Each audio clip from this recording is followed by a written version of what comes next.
Hey everybody, welcome back to When Harry Met Board Games. I am Harry, and before we go any further, please don't forget to hit the like button down below and subscribe to our channel if you're interested in some more board game related content. Today we will be having our edition of What I Played This Week, where I cover all the games I played during the previous calendar week, covering from a span of the previous Sunday to the previous Saturday. And I mention who I played with. I share some highlights of important things, memorable experiences, and so on and so forth. However, before I go further with the games that I played this week, I would like to take a little brief moment to just share a few announcements about the channel. First of all, we finally broke through 1,500 views. Our first 1,500 views as a channel. And we also had 8 new subscribers last week. So I want to thank everybody for the support they've shown this channel so far, for taking out time to just watch us talk about board games here on this channel, and for showing this channel some love. Also, I want to announce our special giveaway, which I already announced earlier in a video last week. And just want to remind everybody that the contest ends tomorrow, Tuesday, March 17th at noon, 12 p.m. Eastern Time. So for those who are not familiar with what the contest entails of, I will let you know that the giveaway is basically a brand new copy, shrink wrap and everything, a brand new copy of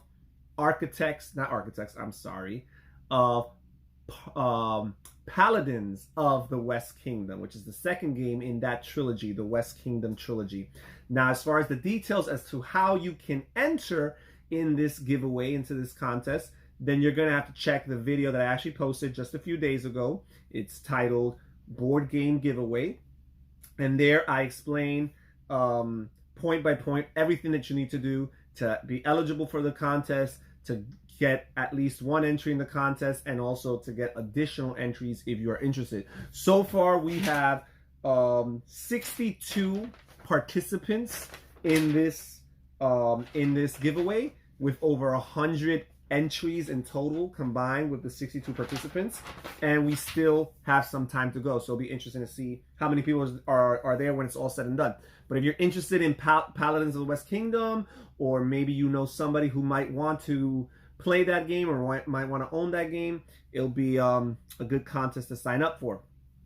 Also, some other announcements for the channel. We will be posting my top 10 games tomorrow on Tuesday. We'll be posting my top 10 games from 1991 to 1995, which is a very important video for me to cover, a very important time span, because I consider myself to be somewhat of a historian, a person who has a taste and an appreciation for the classics. So just covering some of these old games and sharing them with people who might be interested. You know, when you come into the hobby, you tend to only hear about the new games, the games that are maybe a year or two old, some of the games that are on the pipeline, that are coming on the horizon. But a lot of these older games, even games that are 4 or 5 years old, are kind of left to the side and forgotten about. So imagine games that are almost 30 years old, even more so. So I think it's an important list. So I'll be covering that, my top 10 games from 1991 to 1995. Also on Thursday, I'll be having my second episode of Thursday's Tabletop Tangent. And the topic for this Thursday will be deck builders and deck building games and why I love them. Also on Friday, I will be giving you guys a sneak peek at my shelf of shame, and boy is it glorious, or should I say shameful. So for those who are curious or interested to see what my shelf of shame looks like, it'll put yours to shame. Please tune in for Friday, where I will unveil my shelf of shame. And also just the regular unboxings and playthroughs that we usually cover throughout the course of the week. You can also expect that, your regularly scheduled programming. So with that being said, we will move on to what I played this week. So this was a very light week, factoring in, you know, current events, things that are happening, right, that are beyond our control. And also just life and things that come up, appointments, just cancellations from some people, just some things that haven't panned out too well. So because that was a light week and I only played 12 games this week. But the good news is that a lot of that was with my immediate family, the people that I live with and hold dearest to my heart. So, first of all, let's start with the games that I played with my wife, Lily, this week. And this was a really good week for us. Those who remember last week, I think we only played one game together. But this week, we played a total of seven plays together as a couple. And all 7 of those plays were different board games. So, first of all, we played Herbaceous, which I had played a few other times before solo. This is the first time that I played with Lily. And it's a light, simple card game where each player is an herbalist and they're trying to, draft different species of herbs and put it into their different pots, right? You have like 4 different pots that you're trying to have different requirements. Some of them require that you have a set of, as many cards as possible, the same species. Others, require that you have a set of at least one of different species. Another one requires that you have as many pairs of different species as possible. And then finally, another one, you could just pot any 3 plants, any 3 herbs. But if you have particularly the chive, the mint, and the thyme, then you get a 5-point bonus, right? So very, very simple game with a simple mechanism of drafting. First of all, at the beginning of the turn, that's when you could pot and you could grab as many cards as you want. But it has to be from the community garden and from your private garden, right? And the community garden is available to other players, but your private garden is not. And after you have the choice of whether or not you want to pot, you have to draft cards into or add cards into the different pools, the community garden pool, your private pool, and so on and so forth. So you're drawing 2 cards, but one at a time. And one at a time, you have to make a decision. So you cannot... you don't have foreknowledge of what the second card in that sequence of 2 cards is going to be. So you might end up regretting where you put it. Am I going to put it in the community garden? Am I going to put it in my private garden? And afterward, hindsight is 20/20, but you can't take it back. So it's a very interesting little tense moment there. But other than that, the mechanisms are very, very light, very quick. I mean, this game, if it lasts 20 minutes, that's a lot. This game is a 10 or 15 minute game, I truly feel. And it's lighthearted and has a nice, neat little, Zen-like theme of herbs and planting them.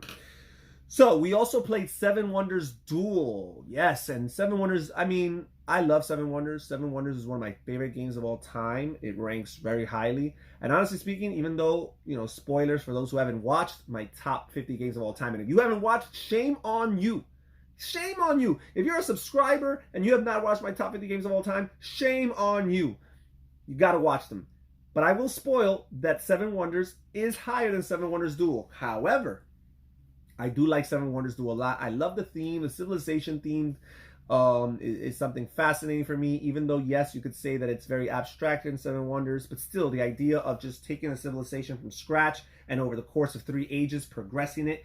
You have so many different ways of scoring, so many different spheres or realms of civilization that you're trying to advance, your science and technology and your military and your commerce, and all of these things give you victory points in different diverse ways. 7 Wonders Duel took away the pick and pass card drafting mechanism, and instead you have a very static card drafting mechanism. But it's interesting because the cards that are available for draft are constructed to resemble some building or architectural feat of the past. Like some of them are shaped like pyramids, others are shaped like pillars, temples with pillars or whatever. I don't know what they're really trying to accomplish, but the point is they're lined up in this way. Some of the cards are not visible, some of them are, so you can anticipate some cards that are coming up in the future, but you don't know all that's there. And also some cards are available, like if a card has something on top of it, it's not available, right? So as you remove a card from the lineup, you might be making another card available. So there's a tug of war feel there, because you might not, there might be a card that benefits you greatly, but you might not want to get it because the card underneath it becomes available and it benefits your opponent even more than the card you just drafted benefits you. So you kind of got to factor those things in. Or you really, really want the card underneath, so you intentionally choose a choice, you make a choice, a card you might not be interested in, but that puts your opponent in a situation where they're obligated to draft that card that gets off of the other one and makes it available so that you can be the one who drafts it. Some very interesting aspects to it. You have all the different wonders. Instead of just having one wonder that you're trying to build in 3 different stages, you have 4 different wonders that you're trying to build in just one stage. And the powers or the benefits that they give you are really, really neat. They're probably neater than the benefits that you get from regular 7 wonders with the 3 different stages. So again, it's really, really cool game. Even quicker than 7 Wonders, I would say. 7 Wonders is a pretty short game, especially without the expansions. I would say it's about a 30 to 35 minute game. But this game, 7 Wonders Duel, I feel like it can be played under 30 minutes. Maybe around 25 minutes, I would say. Fun, keeps a lot of the fun aspects of 7 Wonders a little bit lower, but it's still a great game, and we had a great time playing it. Also with this, it makes science and military count a little bit more, especially military, because you can win the game if your opponent doesn't try to compete with you at all in military. So we also played Tikal, and Tikal, what can I say? This game is really growing on me. It had already ranked pretty high on my list of games, but it's probably gone up a couple spots. I'd say it's probably gone up a good 5 spots or so in the last couple weeks because we've been playing it more lately. Actually, it's been new for Lily, but she's enjoying it. She's like wiping the floor with me at this game. I must say, I've never seen her get off to such a good start against me in a game as far as successfully crushing me. I think we've played it twice, and I think both times she's won convincingly. I hope that makes her like the game more. I think Lily actually takes those things into consideration. You heard me. You heard what I said. So, but no, it's a good game, really good game. Wolfgang Kramer and Michael Kiesling, 2 very renowned board game designers within the industry. It combines set collection and at the same time area majority, which are both mechanisms that I like a lot, that they appeal to me, and the combination of the two work very well. And it also has this exploration feel to it because you're unveiling tiles, you're placing tiles, right? And as you place the tiles, basically the tiles represent clearing the jungles of trees and basically cutting them down so that you can excavate your temples and so on and so forth. So it's so cool because the map unfolds with each turn, and the pathways that are created so you can move and navigate through that map unfold with each passing turn. But what's very interesting about this game, it was the first game in which Kramer and Kiesling introduced the action point system, where basically you can do, a bunch of different actions. I think you have like 6 different choices of things you could do, but you are allotted 10 total action points, as they call them. And each of these 6 different actions is worth a different amount of action points. So some of these actions only cost you 1 point, and you could repeat them 10 times if you wanted to throughout the course of your turn. Others of these actions cost you 2 points, so you might not be able to do it as many times. Some cost you 3 points, and a few cost you up to 5 points. So you kind of have to economize and budget and manage how you're going to use those action points. And that makes for some really tense decisions, because sometimes you really want to do something, but you feel like it's not efficient enough because it'll take you a certain amount of actions to do it, which means you're left with less actions to do some of the other things that you really, really wanted to do on that turn. So sometimes you're going to have to pick and choose between these different options that you, in a perfect ideal world, you might want to do all of them, right? I mean, it's very typical in board games, especially a good board game, where you're left with those tough decisions where something is going to be left undone. At least for me, I consider that to be a great element in gameplay or in game design, where you're forced to not do things, right, for the greater good. And you're kind of like, oh, I wish I could do it. But again, it makes the decisions you make all the more valuable. And when you make the right decision, and obviously you find that as the game unfolds, or maybe a few turns down the line, when you make the right decision, it's so satisfying, it's so affirming, it's so reassuring, it's so, confidence inducing. It builds your confidence, right? So anyways, the point is, this game totally does that with that action point system. Very unique, innovative innovation within board game design, and the Kiesling and Kramer duo have copied that ever since. I'm not too sure. I think to some extent that exists in other games, but I think they were the first to do it, and it's really cool the way they do it. Tikal, great theme, exploration, the Mayan jungles, awesome. So that is another game we played. We also played Taj Mahal, designed by Reiner Knizia, great game. Really love this game. I made a post on Instagram, little short mini review.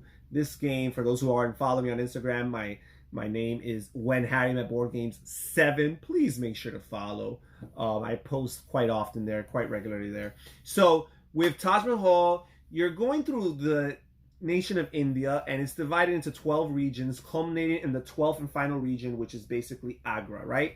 Where the actual Taj Mahal was built. And you're going region by region, and you're trying to win the favor of the different court members and also of the marketplace. And you're doing this with a very interesting auction mechanism where you're playing cards of a color, and for that round, the first card you play, you're committed to that color for the rest of the round. And each of these cards have one or two symbols representing the different court members or the marketplace that you're vying for control over or to win over the influence of. And what's interesting about this auction mechanism is that when you drop out, you don't necessarily lose, because at the moment of you dropping out, whatever you have the majority of symbols of, which can be 1, 2, even 3 things, even if you're the first person to drop out, you win those. You win the right or the access to those things, to those court members, to the marketplace for dropping out. So knowing what direction you want to go with, knowing when to drop out, knowing when to not even bother engaging in an auction, all of these things are very important. On top of it all, it adds a very neat route network building mechanism, which I totally love route network building, especially if you could couple it with other things. I love Ticket to Ride with the route network building, but that's pretty much all you're doing. That, a little bit of simple set collection, and some hidden scoring with the destination tickets. That's all you're doing in Ticket to Ride. Very gateway, very plain. I love it though. I love Ticket to Ride a lot. But I do appreciate how this game adds a few other things, because you could build the network of palaces. You're trying to build palaces for each of the members that you win the favor of. And you're trying to get those palaces ideally to connect to other regions on the board so you could accumulate the amount of points you score. Also, you're winning resources by planting your palaces in certain spots on the board, and also by winning the marketplace, which always has 1 to 2 resources on it. And the interesting thing about this game is whenever you score a resource, not only do you score points for that resource, but you score points for all the other resources of the same type that you had acquired previously, which is similar to Stefan Feld's mechanism in Castles of Burgundy with his animals in the fields and the farms, where they score and then they score again later on. So I wonder where Stefan Feld got that mechanism from. But if you like that mechanism of exponentially and cumulatively scoring for resources even when they were in the past, very neat. Beautiful production, reprint from Z-Man Games. Nice, fun game. Not too overly complicated, but it just interweaves all these different mechanisms in a very elegant and smooth way. We also played Tigris and Euphrates, another Reiner Knizia game. And this is a mean one because, this game, it also has some tile placement. It has some area majority, and so on and so forth.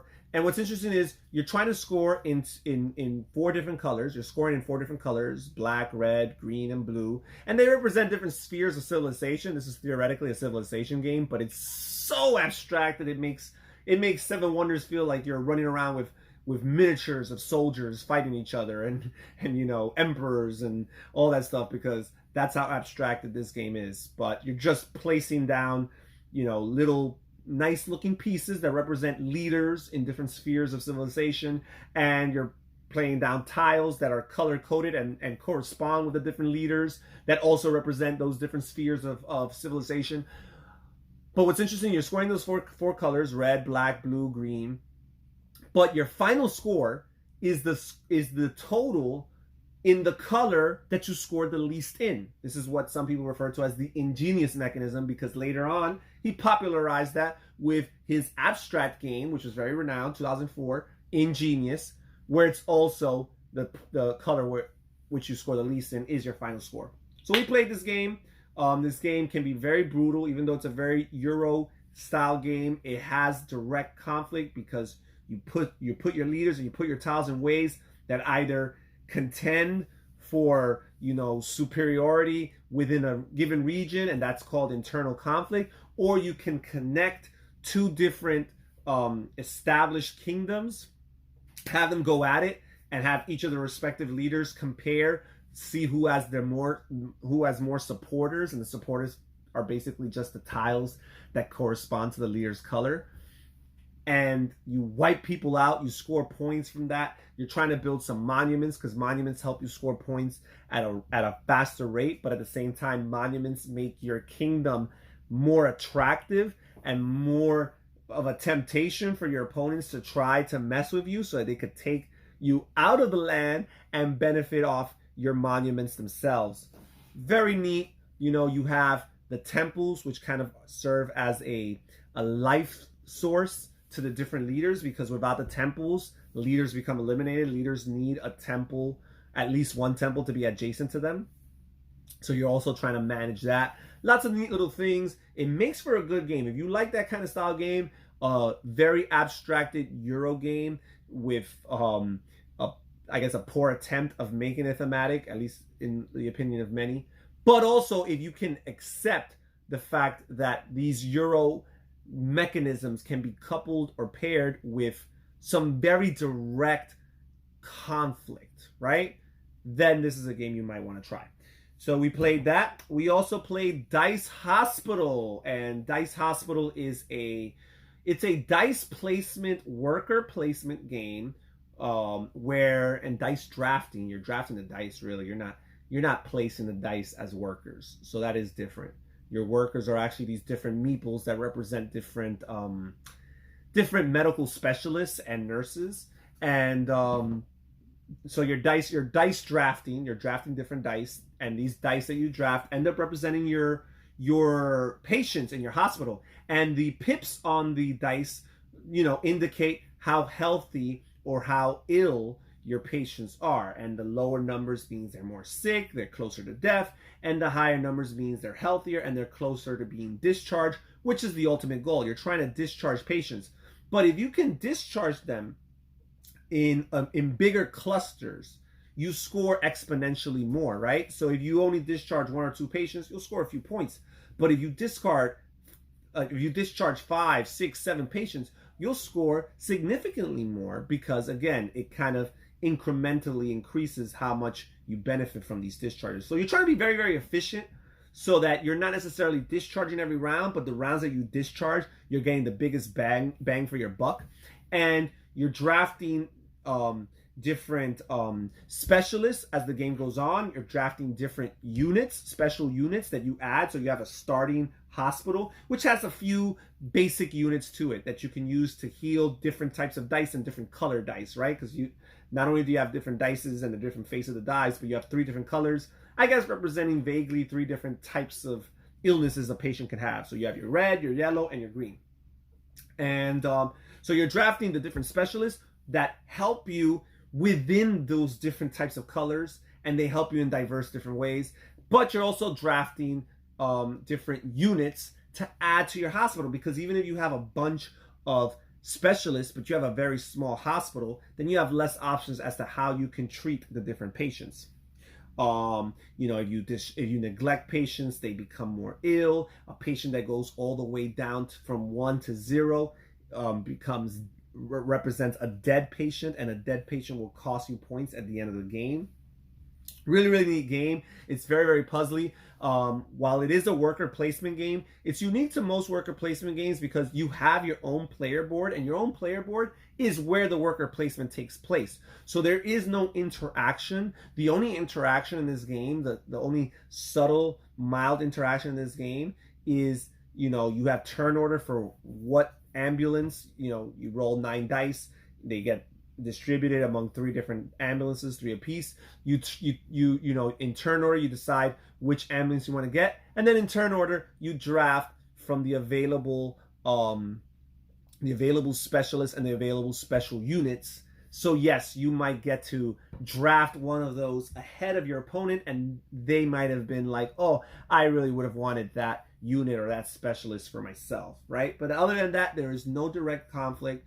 So you might not even look at it as a worker placement game. But yes, these different spots in which you place your workers or your meeples or your specialists, they activate different abilities for you. And it's very puzzly, and you could play this simultaneously, especially once you've learned the game and the rulebook actually encourages you to play it simultaneously. So that speeds up the game a little bit, as opposed to lots of worker placement games that can drag on as you wait back and forth as your opponents do something. And because you cannot affect your opponent's actions because you have your own separate player boards with their own separate spots for worker placement, then you're all good. And that's another thing. You can build a better hospital than your opponent by drafting some of these units so that your hospital has better spots than the other opponent. But again, you want to have a good balance of units and specialists. You have too many specialists but not enough units, what you're going to do with that? And if you have too many units but you don't have enough specialists to activate them, again, what good is it for you? You play this through the course of 8 rounds, and whoever has the most points wins the game. Really, really neat game. I like it. My wife and I have both, over the course of the years, worked in the healthcare industry. My wife still works in healthcare, so there is that appeals to us as well. Also, we played Lord of the Rings. This was the final game that we played this week together. We played Lord of the Rings, the original co-op game designed by Reiner Knizia, published by Fantasy Flight Games. First of all, I'm a big fan of Lord of the Rings. I like the franchise, and also I like Reiner Knizia games. I can't deny that. And I love co-op games, especially co-op games that feel puzzly in nature, that have that tension, that feel so insurmountable and so overwhelmingly difficult and challenging to defeat. And for us, Lord of the Rings has been that way. I've won Lord of the Rings one time, and it was a solo game where I was controlling 2 different players, because that's really the only way you can play solo. And even so, it took me several plays of solo before I could even barely win that game. So we played this game. We came really close. We got all the way to the second to last spot on Mount Mordor, or Mount Doom in Mordor. And that is the culmination. Like, if you can just get to that last spot, then you and your teammates at least get a chance. You still might fail, but at least you get a chance to destroy the one ring. And we were just 1 spot shy of that last spot before the ring bearer at that time, finally died. And when the ring bearer dies, the game is over. Other players can die, but the ring bearer can't die. And basically, how do you die? You have this track, which is called the corruption track, and it represents the corruption of the players combined with Sauron's progress and proximity to the players. So as the game goes along, Sauron's being advanced in that track, and you and the other members of the Fellowship, or really it's just the hobbits you control, start advancing the track until you eventually meet. And if you ever overlap, Sauron kills you, right? So as a player, as an individual, you can do actions throughout the course of the game, including skipping turns, that allow you to heal and move backwards on the corruption track. However, Sauron never loses his progress. He only moves forward. So there's nothing you could do once he starts advancing down that track. There's nothing you could do to make him regress, to make him go back. So there's that tension there. But players are working cooperatively. There's lots of opportunities for sacrifice, which I like. I feel like most co-op games don't have that. I think Shadows over Camelot is very good at that too, that sacrifice. But I think about Pandemic. I really like Pandemic. I like Pandemic more than I like Lord of the Rings, just for a spoiler there. But Pandemic does not have that opportunity for sacrifice, which I really, really value and appreciate this game. And I find it to be so thematic, because I do find that the story of the Lord of the Rings, in particular the story of the hobbits, is really a story of friendship and sacrifice. And I really feel that it does come out as we make the game, and we make those decisions. Who's going to spend the runes to prevent this event? Who's going to, discard a card to benefit the team? Who's going to sacrifice fights by moving up the corruption track? Who's going to make these tough decisions, these tough, compromises for the greater good, for the greater cause, for the benefit of the team as a whole? And it creates for tough decisions. And again, a selfish player is not somebody you want on your team for these type of games. Also, I appreciate the Lord of the Rings flavor that comes out with the different boards. Again, it's Reiner Knizia, so it's very abstracted thematically, but it does have that flavor, even if it's just with the words that are written down the event track, or even just a few of those pictures that represent the different the different areas, right? And the game consists of 4 different boards. They're double-sided, or I should say 2 different double-sided boards, which represent 4 different quests or 4 different adventures, right? You have 7 different locations that you go out throughout the course of the game, but 3 of those locations you're just doing a few basic things, drawing some cards and so on and so forth. But 4 of the locations are represented by these double-sided boards that have different tracks, right? That represent different aspects of the story of the Lord of the Rings. And you're trying to advance in these different tracks and collect different resources, including runes that you could use as money to eventually call upon Gandalf. And Gandalf is very helpful. There's 5 different Gandalf cards that if you have enough runes or enough currency, you can purchase them and get whatever benefit it is that he gives you. And Gandalf, again, is very, very helpful. But again, you have these different tracks, and it feels so intense, and you feel those events, and they have the names based on different things that happen throughout the course of the trilogy or the 3 movies or the 3 books, because this was really based off the books. This game actually came out just before the trilogy came out, so it's really based on the books. But you got all these different events that refer back to the Lord of the Rings story, and I think it's really, really neat, really, really cool. This game is so hard to win. We still haven't won as a team, but hey, we came very close, and I think we're getting better. All right, so those were the games I played with Lily. As far as solo play is concerned, I played 1 game of Thunderstone Quest. I love Thunderstone Quest. It's a great fantasy-themed deck-building game. And yes, I played it solo, but I didn't play with Barricades mode. I haven't played with Barricades mode. I don't have Barricades mode. I played a solo variant that I myself came up with. At least I think nobody else has it. I haven't read this anywhere or looked it up anywhere. I myself came up with a solo variant, and it's been very functional for me. I've already played it a few times, and it gives me the opportunity to play this game solo. I do plan on sometime in the near future uploading and posting a playthrough, a solo playthrough with my solo variant for those who are interested. And then finally, I played a few games with my son Nick this week. I played Animal Upon Animal, and I played a new game for us. We've been playing lately at least, and that is Spotted Junior. I played 3 times Spotted Junior with my son, and I was nice enough to let him beat me twice, and we tied 1 time. But I will say this in his defense, even for the games that I let him beat me, he did really, really good, and I did not let him as much as I thought I would. I actually had to play a little bit harder than I thought I would, because I was afraid of getting blown out, and I don't want him to get the wrong impression either, right?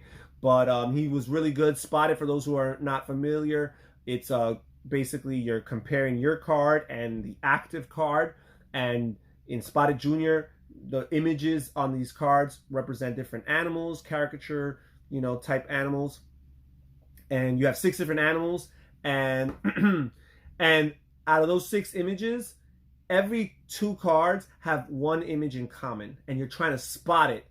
You're trying to spot the image that your card shares with the main card before your opponents do. And so it's really about processing information quickly.